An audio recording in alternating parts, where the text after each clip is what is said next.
Okay. All right. Hey, Rob. No, we're ready to go. Everybody else has left. No, Rob. We'll get started. Hang on a sec.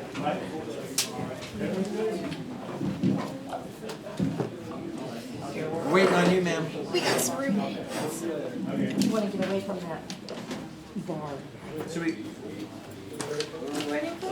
That's it, we'll wait for you. I'm You want us to on make a- camera. Okay, this race is for State University Regent District 1. folks, please. You guys take your conversation outside, please. And we'll give Mr. Lawrencita a minute to introduce himself to the panel. Use the microphone, please.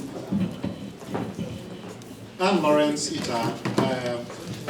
I have lived in Nevada for 40 years, all of it partly in education and partly in engineering. My background is I have PhDs in mechanical and civil engineering from the University of Michigan, doctor of PhD in education from the University of Nevada, Las Vegas. And I'm currently a law student expecting to graduate very early next year. I have participated in I've taken all roles in the education profession, both as a faculty member teaching, as an administrator, as chair of department, and of course as a student. And that is the background about myself. Okay, we'll start with questions. Is there a question? Awesome. Sure. Well, I think the only one of us that's been a college professor, so why don't I start? We're facing massive budget shortfalls. Clearly, that some of the cuts in state education have to happen at the university level. How do we keep looking at the long term, though, recruiting the qualified faculty for the future if we're going to miss out a few years here? Well, how do we handle this without a permanent loss in the quality of education in our colleges? Yeah, it's very. That's a very good point. It's very important to have quality education for the reason that if we allow our standards to deteriorate, then the best and brightest of our students go somewhere else, to other states. And statistics show that they don't tend to return. And then those who remain get a low quality education. And that is not good for the economy of the state. So the problem of keeping the standards high, it's one of the missions which the Board of Regents has to deal with. The budget cuts do harm education, but what I'm looking at is a long-term plan of a visionary looking at the size of the pie, increasing the size of the pie. And that comes from being able to anticipate future phenomena. For example, the growth of the internet and gaming. It took 50 years to be able to connect them. That's time. Do you have another question from the panel? Jim? Lawrence, first of all, I want to thank you very much for coming in this afternoon and answering our questions. My question is specifically towards athletics. We've heard a lot recently about student athletes not graduating. What role do you think the actual university should play in ensuring that these athletes are actually going to get a quality education? Most of them are never going to go to the pros. They're not going to go to the NBA, right? That's just the fact. So what are we going to do to make sure that they graduate so once they leave college, they actually can be productive members of society? Well, there are standards for performance for each student, and the athlete should also be encouraged to maintain those standards. And it's a question of offering the athletes as much support as they need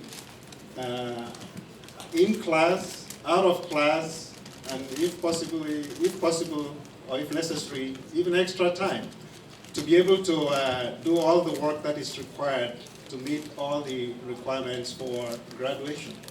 And I feel with the amount of support that the university is capable of giving, this problem should not persist. In regards to budget cuts, we all understand that budget cuts are necessary. But before you start cutting departments, it seems like there's not a lot of thought goes into which departments to cut. This is recently, I think it was about a year ago, the nursing department budget was cut, yet the dental school was not cut, or and fees weren't really increased. Yet we have a shortage of nurses and we have too many dentists. So those types of, is there any thought process that goes into that? And the other question is, before you start cutting departments, when you have professors like Gina Titus, who Mark is very familiar with, who, for working 3 hours a week gets paid $100,000 a year, that's not a very good use of taxpayer money. So shouldn't that be looked at first? Well, a comprehensive look should be taken at all aspects. Nothing should be off the table. And we also remember that faculty have contracts and we have to work within the limits of the law.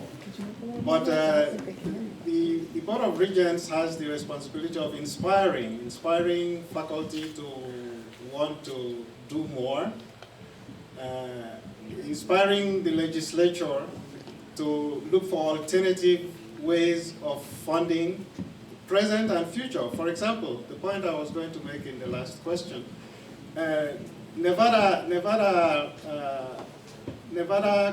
legalized gambling in 1931, and in 1969, the possibility of the internet was discovered. But it took 50 years. It's only the last year, in 2011, that Nevada legislators have made the connection between the internet and gambling. So partly education should have played a greater role in this. Yes. No, just counting down the rest of your time. Oh, okay. We'll move over to this side. Any questions here?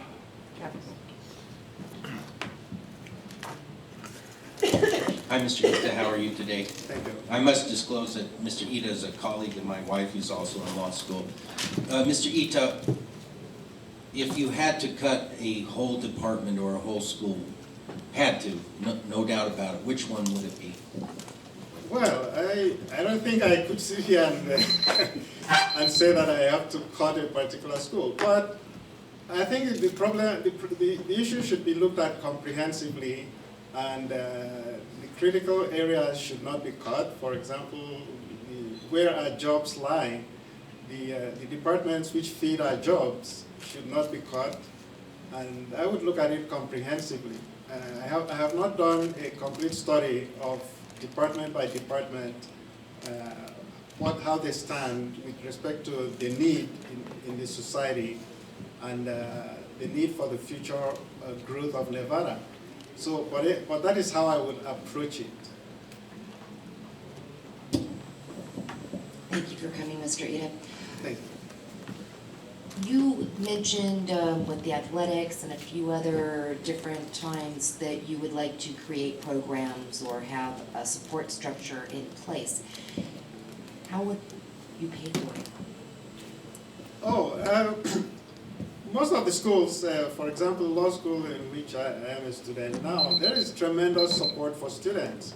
Mentoring services every day for several hours a day. And these need to be strengthened in the rest, all the colleges and all the universities. So you would encourage more mentoring from the community at no cost to the state taxpayers? Yes, most of this mentoring is actually done by students who are very, bright students who have already gone through the different courses and are willing, are inspired to practically donate their time at very minimum cost. So a great deal of use should be done. A great deal of use of facilities, capabilities that we have already, and this requires a lot of inspiration from the board itself, so that faculty, staff, students are willing and even anxious to make that sacrifice. Okay, that was the last question. Thank you, Mr. Ita, for being here today. Thank you for coming. Thank you very much.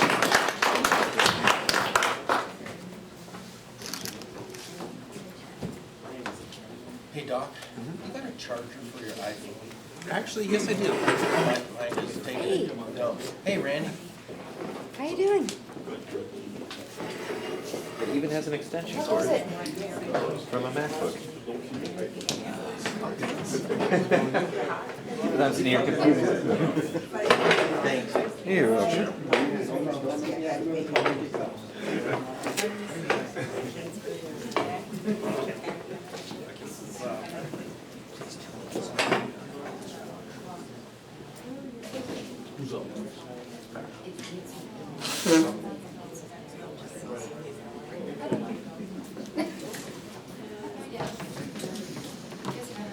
Allison Stevens, can we get you up to the stage, please? And Stevan Corbett.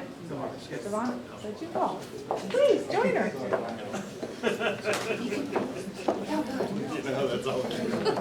They don't show these kinds of things.